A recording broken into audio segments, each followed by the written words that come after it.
mi nombre es Cintia Rolón, soy residente del tercer año de la residencia de Bioquímica Clínica de Chaco y este Ateneo corresponde a mi rotación por el servicio de endocrinología del Laboratorio Central de Salud Pública, el cual lo titulé El laboratorio y la utilidad de los marcadores tumorales.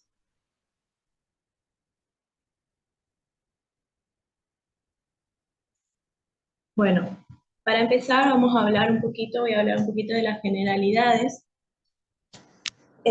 Voy a hablar de la definición de qué es un marcador tumoral y unos conceptos a tener en cuenta a la hora de validar los marcadores tumorales.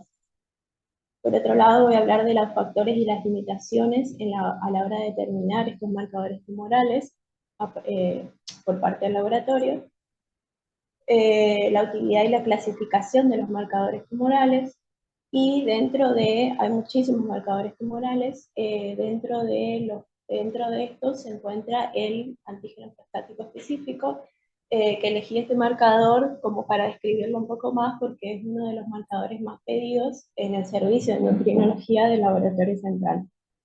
Y por último, las conclusiones. Bueno, entonces, ¿qué es un marcador tumoral?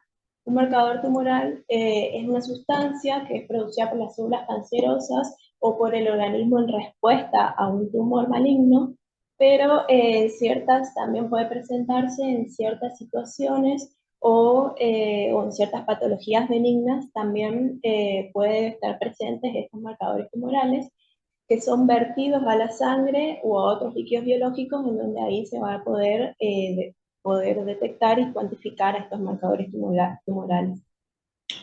Hay que tener en cuenta que el valor diagnóstico de un marcador tumoral va a depender principalmente de su sensibilidad y de su especificidad. No siempre un valor elevado de un marcador tumoral va a indicar cáncer, justamente porque la mayoría de los marcadores tumorales no son sintetizados solamente por estas células cancerígenas, sino que también son sintetizados y liberados por células normales. Entonces no va a existir un marcador tumoral ideal, ya que ningún marcador va a tener un 100% de sensibilidad y un 100% de especificidad. Siempre no sirven, por este motivo no sirven para una detección temprana de cáncer, a excepción de algunos marcadores, como ya vamos a ver, pero sí su principal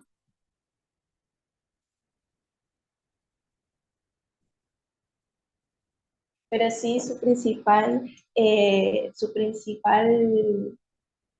utilidad es para la confirmación de un diagnóstico y como un valor pronóstico, y en realidad su valor clínico va a residir en el seguimiento de los pacientes. Por eso justamente siempre hay que tener en cuenta que hay que conocer la clínica del paciente y saber otros estudios para así poder validar y tener, por ejemplo, imágenes que sean compatibles con tumores malignos para poder validar lo que sea un marcador tumoral como confirmación de un diagnóstico. Entonces, para recordar un poco de unos conceptos que son muy importantes en el laboratorio en sí, pero más cuando se refiere a los marcadores tumorales, es la sensibilidad. La sensibilidad va a ser la capacidad de clasificar correctamente a un individuo enfermo, es decir, que ese marcador pueda ser detectado en pacientes que tienen cáncer.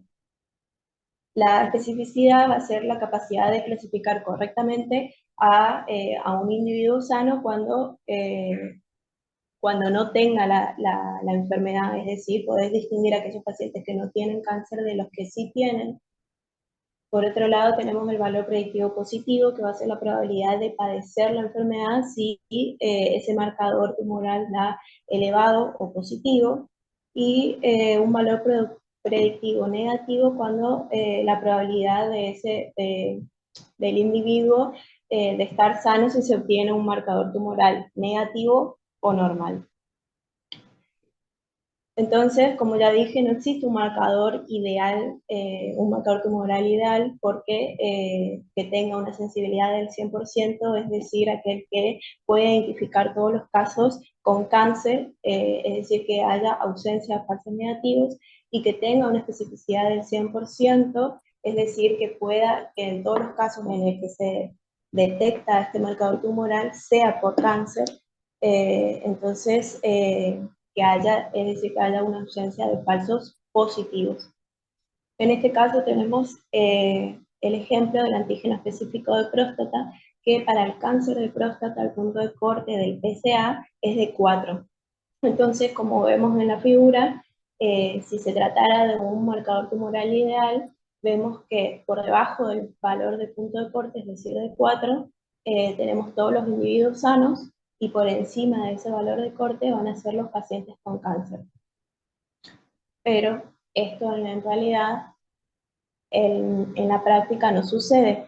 Vemos cómo por debajo del valor de punto de corte tenemos pacientes, hay una mezcla entre los pacientes sanos y hay también pacientes con cáncer, es decir, pacientes que van a tener cáncer de próstata y el valor de la PSA se encuentre por debajo de 4, que es el valor del punto de corte, es decir, que van a ser falsos negativos. Por el otro lado, también tenemos falsos positivos, es decir, que pacientes que en realidad no tienen cáncer de próstata, son pacientes sanos, pueden llegar a tener un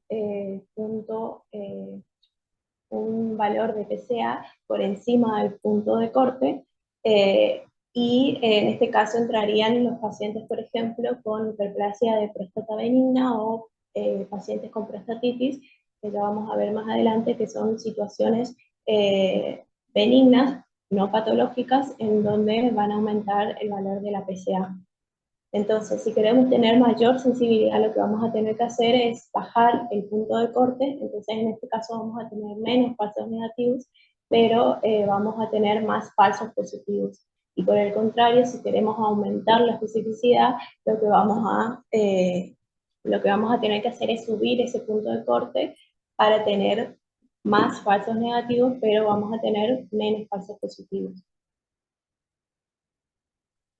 Entonces, lo que decía antes, que cuanto mayor sea la sensibilidad y la especificidad de este marcador tumoral, mayor va a ser el valor diagnóstico.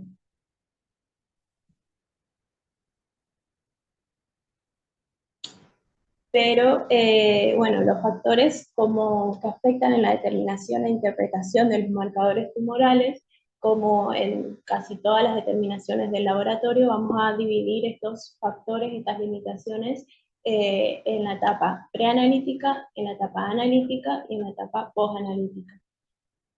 Con respecto a la etapa preanalítica, va a estar influenciada, por ejemplo, con las condiciones del paciente. En el caso de la determinación del PSA, que un paciente haya sido sometido a un tacto rectal o a un masaje prostático puede incrementar la concentración de ese PSA.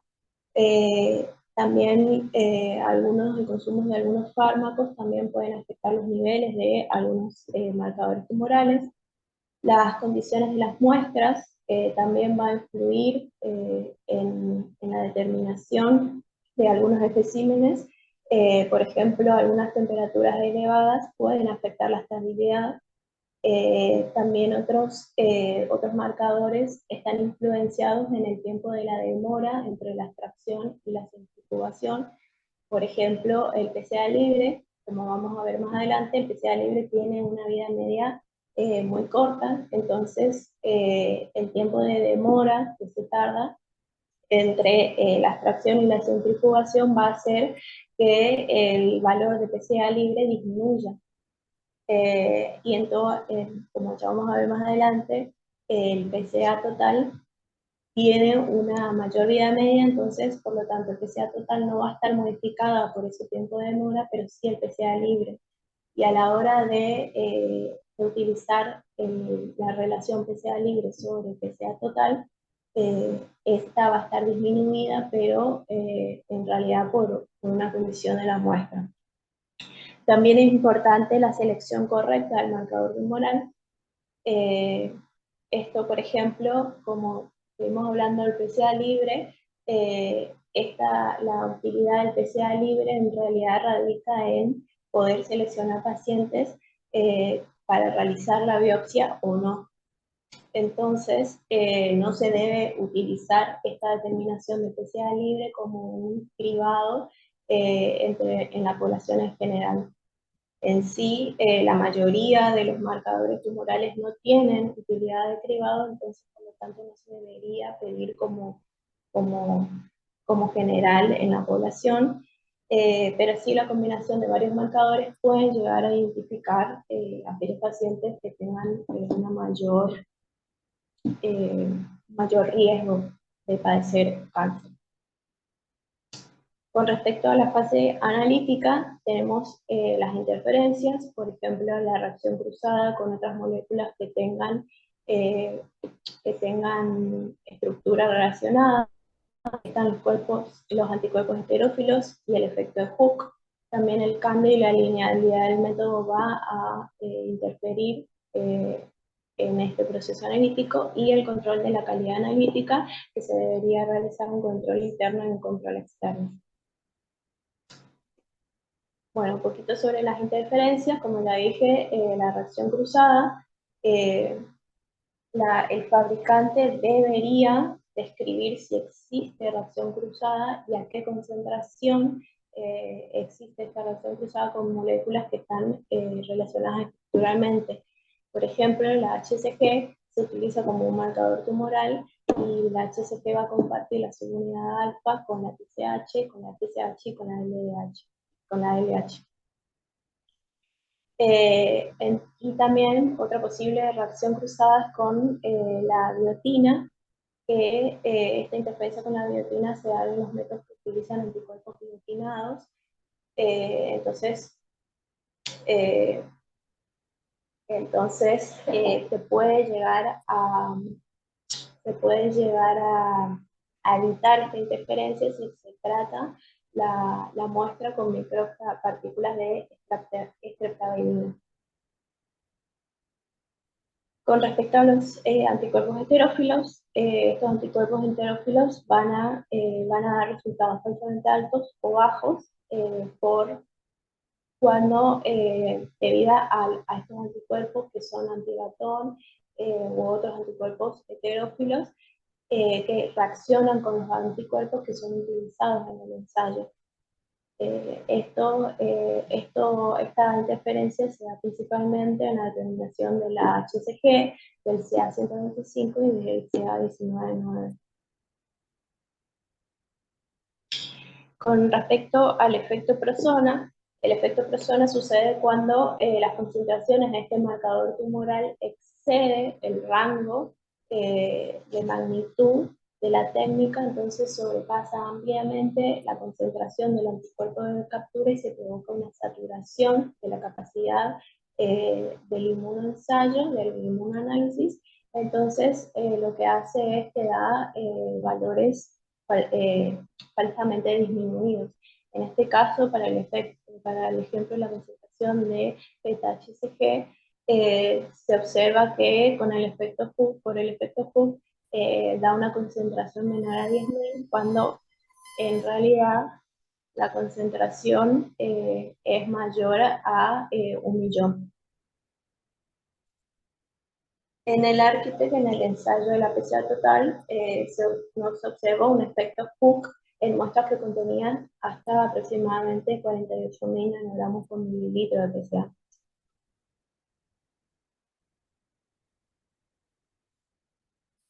Por otro lado, es importante si se realiza un cambio de método y la linealidad de este método. Pueden existir grandes diferencias en los resultados obtenidos entre un método y otro, y también con respecto a la linealidad, eh, muchas veces pueden determinar, o sea, la concentración del analito puede sobrepasar este intervalo de medición de la linealidad, entonces se requieren diluciones. Entonces, se recomienda que los métodos sean estudiados tanto para el intervalo este de linealidad y también para las divisiones que se podrían llegar a hacer. El método, existen dos conceptos importantes que hay que tener en cuenta, que son parámetros que van a caracterizar la capacidad de detección de un método. Hablamos de la sensibilidad analítica y la sensibilidad funcional. La sensibilidad analítica, o también denominado límite de detección, es la mínima concentración del analito que se puede detectar en una muestra que contiene ese analito. Y la sensibilidad funcional, también se denomina límite de cuantificación, es la mínima concentración del analito que se puede cuantificar, es decir, que el equipo te va a dar el valor. Que después más adelante le voy a dar un ejemplo para ver si se entiende un poquito más de la sensibilidad, funcional. Entonces, con respecto a la fase post-analítica, es muy importante que cada laboratorio, como en la mayoría de las determinaciones, en realidad lo ideal es que cada laboratorio debería tener su intervalo de referencia, sobre todo teniendo en cuenta la variabilidad que existe entre los diferentes métodos. Pero más bien, más que el intervalo de referencia, cuando hablamos de los marcadores tumorales, es importante poder determinar en cada paciente su propio valor basal. Entonces, con eso, más van a ser monitorizados durante el tratamiento, entonces, con ese valor basal, uno va a poder observar la interpretación de un cambio, a ver si es clínicamente significativo o no. Esta interpretación de un cambio va a estar dado por el valor de referencia al cambio, que ya vamos a hablar un poquito de eso.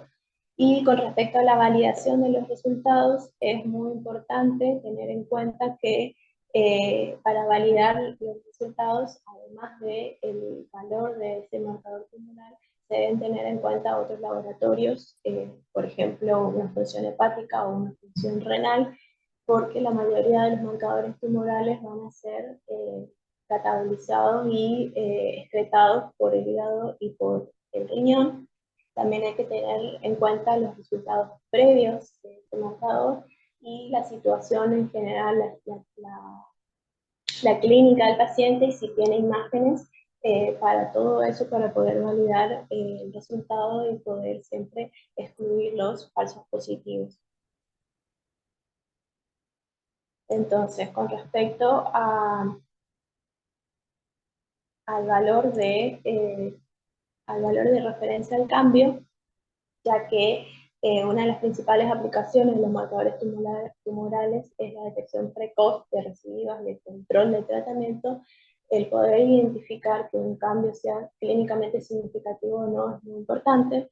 Para eso se utiliza el valor de referencia al cambio, que este valor de referencia al cambio es el valor máximo que se permite que cambie el resultado de un analito entre dos mediciones consecutivas del mismo paciente, sin que haya una diferencia significativa, o sea, una diferencia clínica significativa.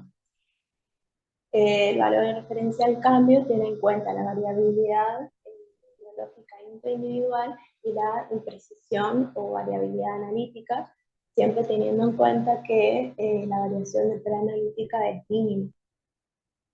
Entonces, esto es muy importante y se debería colocar al lado del valor de referencia, o sea, al lado del resultado del macrotumoral, el valor de referencia, y también el valor de referencia al cambio, para así poder colaborar con el médico en la correcta interpretación de este resultado del seguimiento del paciente. Por ejemplo, acá vemos un resultado del PSA, del antígeno prostático específico, que vemos que tiene un valor de referencia de 0 a 4. El resultado previo del paciente, el 28 de de noviembre del 2013 fue de 1,16 nanogramos por mililitro y el resultado aproximadamente un año después es de 2,33. Como vemos, ambos resultados se encuentran dentro del valor de referencia. Pero si tenemos en cuenta el valor de referencia al cambio, son los valores de referencia del cambio publicados por distintos autores en diferentes años. Si tenemos en cuenta el de Corte Arbolella en el 2011, vemos que el valor de referencia al cambio del PCA es del 42%. Entonces, teniendo en cuenta a este paciente que pasó de 1,16 a 2,33, aproximadamente subió un 50%, entonces, a pesar de que ambos valores se encuentren dentro del valor de referencia, se observa un cambio significativo entre estos dos valores sucesivos.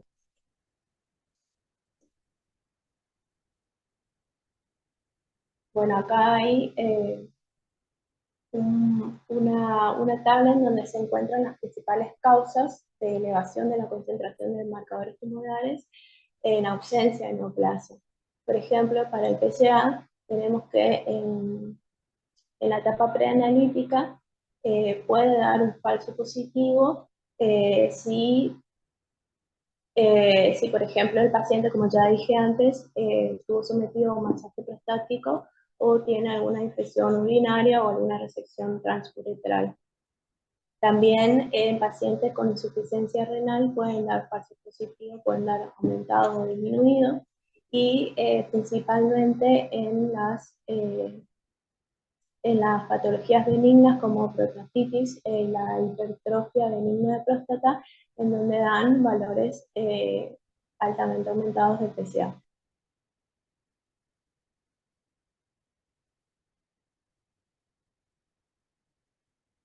Entonces, la utilidad de los marcadores tumorales, vamos a ver que no son útiles para el cribado y el diagnóstico precoz de cáncer en general, excepto el PSA, que es uno de los pocos marcadores tumorales que sí se utiliza para el cribado y diagnóstico precoz. Sí se utilizan los marcadores tumorales para el pronóstico, para la detección de una enfermedad residual, para el diagnóstico precoz de las recidivas, y la principal aplicación de estos marcadores tumorales es evaluar la respuesta al tratamiento. Entonces, hay muchísimos marcadores tumorales dependiendo de, por ejemplo, para el cáncer de tiroides tenemos la tiroglobulina y la calcitonina. Para el cáncer de mama tenemos el CA15-3 y el CEA. Para el cáncer de páncreas tenemos el CA19-9. Para el cáncer de ovarios tenemos el CA125. Y para el cáncer de testículo, por ejemplo, tenemos la alfa-feta y la HCG. Y para el cáncer de próstata tenemos el PSA. De acuerdo a la clasificación de los marcadores tumorales, tenemos que de acuerdo a la sensibilidad y especificidad podrían clasificarse en tres grandes grupos. Tenemos el primer grupo, que tenemos los marcadores tumorales de muy elevada especificidad y sensibilidad, que si bien pueden encontrarse en situaciones fisiológicas, cuando no se encuentran en estas situaciones fisiológicas y se encuentran elevados, casi siempre van a indicar la presencia de un tumor maligno. Por ejemplo, la beta-HCG y la calcitonina. Los marcadores tumorales de especificidad y sensibilidad variable, estos marcadores, en este grupo se encuentran la mayoría de los marcadores tumorales y son aquellos que en la etapa temprana de la enfermedad van a dar valores indistinguibles entre pacientes que tengan o no tengan enfermedad, y a medida que el estadio va avanzando, estas concentraciones séricas de los marcadores también van aumentando, entonces van a tener elevada sensibilidad y especificidad. En este caso tenemos el PCA, la alfa-feto, el CEA y el CA125. Y en el tercer grupo tenemos los marcadores tumorales de baja especificidad. Estos marcadores van a incluir los marcadores tumorales con una sensibilidad que va a depender del estadio, pero que siempre la especificidad va a ser baja. Por ejemplo, tenemos en este caso la LDH. También se puede clasificar los marcadores tumorales de acuerdo a la procedencia. Y acá tenemos las derivadas del tumor, que son justamente las producidas por las células tumorales, y las asociadas al tumor, que son producidas por el huésped en presencia de ese tumor. Entonces, dentro de las derivadas del tumor tenemos los antígenos oncofetales. Estos antígenos oncofetales son proteínas que solo van a estar presentes de manera normal en el periodo embrionario. Entonces, cuando aparecen fuera de ese periodo, muchas veces van a indicar la presencia de un tumor maligno, como por ejemplo el alfa-feto y el CEA. Después tenemos los antígenos oncoplacentarios, que estos son sintetizados por la placenta, entonces su presencia en un paciente fuera de lo que es en una mujer embarazada o en cualquier circunstancia en el hombre, van a indicar también la presencia de un tumor. Los antígenos tisulares son proteínas que van a ser, que proceden del catabolismo normal de un tejido, por ejemplo el PCA y el PCA libre. Después tenemos hormonas ectópicas. Estas hormonas ectópicas son proteínas que se encuentran normalmente en el organismo, pero que también se utilizan como marcadores tumorales. Después las mucinas son complejos macromoleculares que no presentan una estricta especificidad por un, por un tejido específico, entonces se pueden encontrar en varios tejidos, por ejemplo el CA125, el CA19 y el CA15-3. Con respecto a las asociadas al tumor, tenemos las proteínas de fase aguda, que también pueden estar aumentados en procesos inflamatorios o de infección, por ejemplo la ferritina, y la proteína sérica como la tiroglobulina.